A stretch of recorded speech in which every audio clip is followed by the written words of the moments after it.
I've built my wholesaling business to multiple six figures per month and currently train some of the largest wholesaling companies in the country. And after thousands of seller calls, what I can tell you is this: deals are not closed based off of scripts. They are closed off these three skills that almost no one else is teaching. So today, what I'm going to be covering is what separates the top 1% of closers from the bottom 99. And this is what actually gets deals closed. If you're new to this channel, all we do is we teach you skills that can help you in your journey to hit $100,000 a month. And then from there, we give you some additional leadership skills so that way you can run a multiple seven-figure business. And if you already subscribed, welcome back. I'm going to give you guys something that no one else talks about, but this is what actually works. Now, the first unspoken skill that nobody talks about is confidence. Confidence is arguably one of the most important aspects of a sales process. Think about the last time that you were buying something from someone and they didn't actually sound confident in what they were selling. What happened in the back of your brain? You see, when you portray uncertainty, what that does is it gives the sellers uncertainty as well. And so if you are thinking too much about the next question that you're going to ask, you're focusing too much on your sales process and where you should go, or you're just not delivering your close with confidence, the sellers feel that. They can feel if you are confident in your solution or not. And it's one of the biggest things that separates people that are able to close deals even when they're not the highest price. It's just how much confidence they are able to project. Now, let me give you an example of this. I was coaching one of our advanced inner circle students, and this guy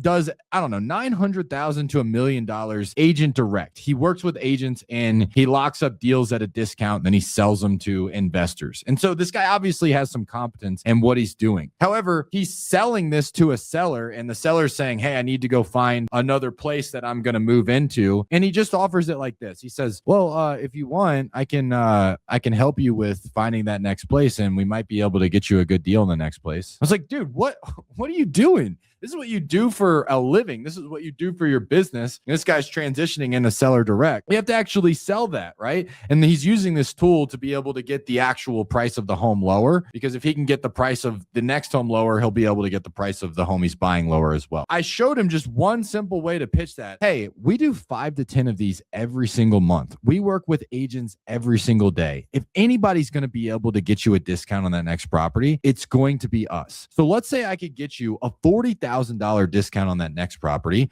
Would you come down on your price $40,000 so that way we can help you with this next chapter of your life? Would you be good with that? Just that little bit of a confidence tweak makes such a difference, because they can feel your energy. They can feel your certainty that you're going to be able to take care of them. Now, you're probably wondering, like, John, how do I build confidence? This doesn't seem like a coachable skill. Or you might be thinking, I have some sales reps on my team that struggle with this. They're not confident. What do you actually do to be able to build confidence? Now, the first thing is making sure that you are competent. And so if you don't have a sales process at all, you're winging it, you're going through like the basic 4 pillars that everybody else is going through, and you don't really know where to go in your call, you don't have a process to go deeper on motivation, you're already cooked. You're not getting any better because your brain doesn't have the right information to go deeper. So you're having to spend a lot of time thinking. So the first thing you need to do is you need to be able to adapt a process that actually teaches you how to go deeper with prospects confidently. You need to know where you're going to go inside of your sales process at all times. Now, that typically takes sales training every single day. There's a reason why we train our advanced inner circle students every single day, because that's what it takes to build that level of competence to where anywhere in your sales call, you know exactly where to go. Now, once you have that sales process, if you're still struggling, the second thing that I will do is I will start adjusting volume. So it's very hard not to sound confident if you are talking loudly. So think about any time you've heard someone talking very loud, and do they sound unsure of themselves when they're talking loud? It's really hard, right? Like, hey, I was wondering if you could possibly maybe do this thing. It just doesn't work. So when you start increasing your volume, you also start increasing your confidence. Now, I'm not saying get on your call and start yelling, but as a sales trainer, I've been dealt a shitty hand and have had to train people that have absolutely zero confidence at all. And they'll get on the first call and they start sounding like this. Hey, I was just wondering if you could possibly help me out about selling your property. And I'm like, okay, this is the first thing I need to fix. I just need to turn up your volume. So I tell them, you're at a 3. Let's bring you up to an 8. Let's bring you up to a 9. Not screaming, but just talking very loud for them. And immediately they sound more confident. So that's another thing that you can do. Now, the last thing that we do when we need to help somebody build more confidence is we use more certainty in their language. So this is something that's very subtle that most closers don't even realize they're doing wrong when they go to the end of their pitch. They're using things like, hey, we might be able to, or it looks like we could probably, or they're using a lot of filler words like or when they're pitching. And it sounds really bad. So listen to the difference of these two examples. So it looks like we could probably help you out here. It looks like that we might be able to get you the $346,500. And I think that will be able to close in 60 days. And yeah, we'll be able to help you with this next chapter of your life. How does that sound? No confidence at all, right? No actual delivery in the way that you're selling it. Now, hear this. All right. So it looks like the best offer that you can get for the property is $346,500. And that's going to put $60,000 in your pocket after the mortgage. And I know you said you wanted to pay that $10,000 credit card off. So we're going to be able to help with that. And you're going to have $50,000 to take home. Keep in mind, we are going to have this closed in the next 3 weeks. You're going to have the money in your bank account. We're going to be able to walk you through the process every single step along the way. So here's what I'm going to do. I'm going to type up an agreement. I'm going to outline everything we just discussed. I'm going to walk you through everything, hold your hand through the entire process, and then I'll start walking you through the next steps from there. Are you with me there? Hear the difference in the tone. Hear the difference in the delivery. And so I can have 2 reps pitch the exact same offer. One seller just feels more comfortable that they want to move forward, and the other one doesn't know why, but they just feel a little bit of uncertainty. So if you don't master the confidence, you're going to continue to plant that seed of doubt in the seller's brain that they shouldn't work with you. They're going to want to go get more offers. They're going to want to go talk to more people, think about it, all of the objections that you're probably getting right now. Now, the second skill that people talk about, but not nearly enough, is being empathetic. And so you'll hear these things like tactical empathy, but what does that actually mean? So you have to think, anytime that someone is buying something or selling something, they always have this little thing in their brain that's trying to protect them from getting absolutely fucked. So when you start being empathetic with someone and you start to really understand their problems, what's happening in the prospect's brain is they are saying, oh, this person is concerned about my problem. I trust that they aren't going to betray me at the end of this. They really understand my entire situation. And most importantly, I can tell that they care. And so what happens so often is people know that they should be empathetic, but they don't know how. They don't know how to use the right tone. They don't know how to use the right cues to actually show that they are being empathetic. In the last 2 days, I've had 2 sellers cry on me, literally start crying. And I didn't even have to have a 10, 15 minute conversation to get them to do this. It was just the tone that I was using. So I'll give you guys one of the examples. I was talking to a seller earlier today. She said she pinched a nerve in her back. She's had back issues. She's not been able to work. And then her water pipes just burst. So she had to shut her water off. And immediately I just said, oh my gosh, are you kidding me? Just like that. Are you kidding me? How long has this been going on? And wait, your water turned off, so you don't even have water to wash your dishes? And she's going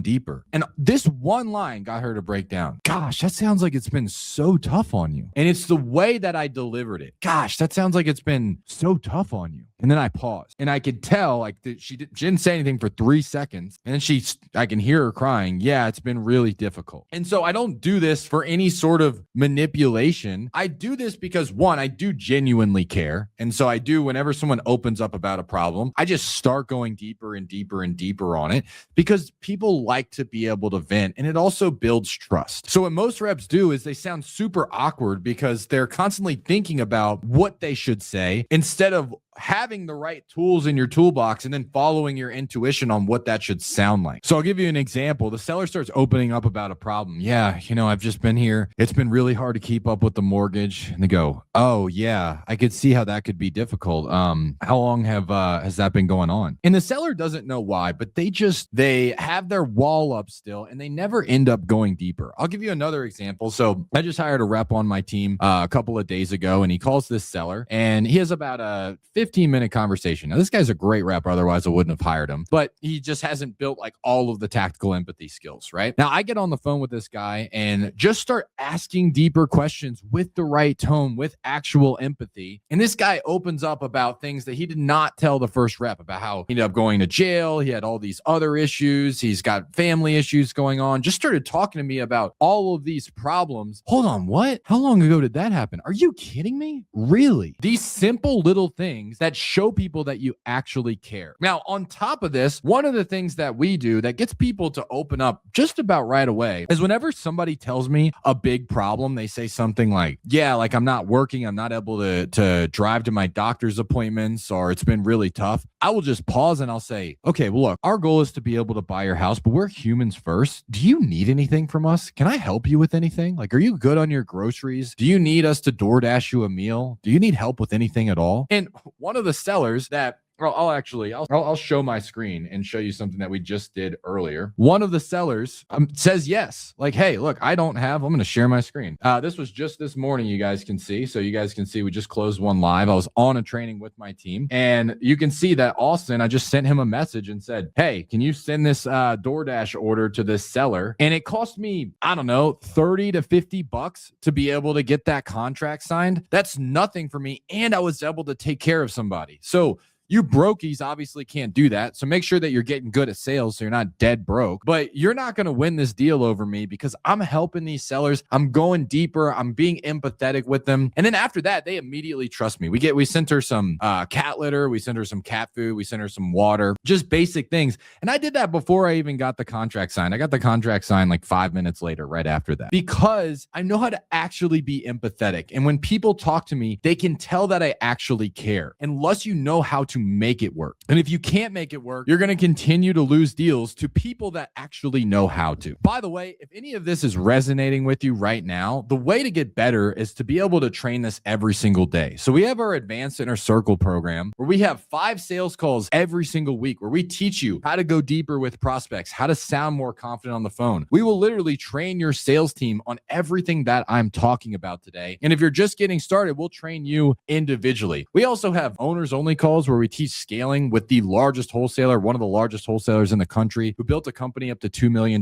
per month. We have my director of dispo that talks about problem solving and dispositioning deals, underwriting, marketing call, basically everything that you need to be able to grow your business. And we have tons of results. If you guys click on the link below and you want to go check it out, you can watch some of our interviews with other people that have absolutely crushed it inside this program. So if you guys want to stop getting left behind and you want to start closing these deals that other people are closing, click on that link below. You can fill out the application and then you can apply for our Advanced Inner Circle program. Now, the last skill I haven't heard anyone talk about, but it's arguably one of the most important things when you're actually closing, and that's being an evocative speaker. Evocative means bringing strong images or emotions into your words. And so what a lot of people do is they'll go through this process, they'll get their pain, they'll get what the seller's actually looking to accomplish, but then at the end, they just present their offer as a number, and they present their offer as a basic solution to that problem. Here's what I mean by that. You have a seller that really wants to get closer to their kids down in San Diego, right? And they really don't like where they're at right now because they're lonely. And so what they do is they'll just present the offer like this. They'll say, all right, so the best offer is $436,500. And that's it. And then they just leave it there. And they feel like that's going to be able to be the best way that they'll actually close that deal. I don't know why. However, that's not what the top 1% closers do. What the top 1% closers do is they create an image with their offer. They use a lot of imagery with their words. So we talk about this a lot when we talk about getting people into the future state. Once we've figured out their problem and we want to figure out what their end goal looks like, we don't just say, hey, what's the end goal look like? We'll ask specific questions. Like, let's say that you are able to get closer to your daughter in San Diego. I mean, what exactly are you guys going to be doing every day? What are you looking forward to the most about that? I mean, how's that going to feel once you're holding her hand and you guys are walking down the beach together in the mornings? Now think about the imagery imagery there, holding their hand, walking down the beach together every single morning, bringing her to school. You guys are listening to music on the way over there, whatever they told you that they want to do. I'm creating imagery there. And so I do the same thing when I'm going into my close. So Kenny, the offer is $146,500. Now I know you have a mortgage, but that's going to put $60,000 in your pocket to be closer to your daughter. In the next 60 days, man, you're going to have that money. You're going to be able to go hug her. You're going to be able to go on those walks with the beach with her. And you're finally going to be able to enjoy that time. And I'm really excited that we're going to be able to help you with this, man. Think about the difference in the imagery from the second option versus the first. What I'm doing is I'm invoking an emotion that's going to cause them to want to move forward. And this is one of the things that when you master, the sellers feel like you're helping them at the end of the call. They feel like you are genuinely solving their problem instead of just giving them a low ball offer. And so those are three things that nobody else talks about that we train every single day. And once you master these things, you stop getting objections like, I need to think about it. You stop getting people that want to shop you around because they feel your confidence. They feel that you actually care and you've invoked an emotion with them that makes them want to move forward. So if you like this video, make sure you like and subscribe. We do new videos like this every single week. We will see you guys on the next one. Bye, everybody.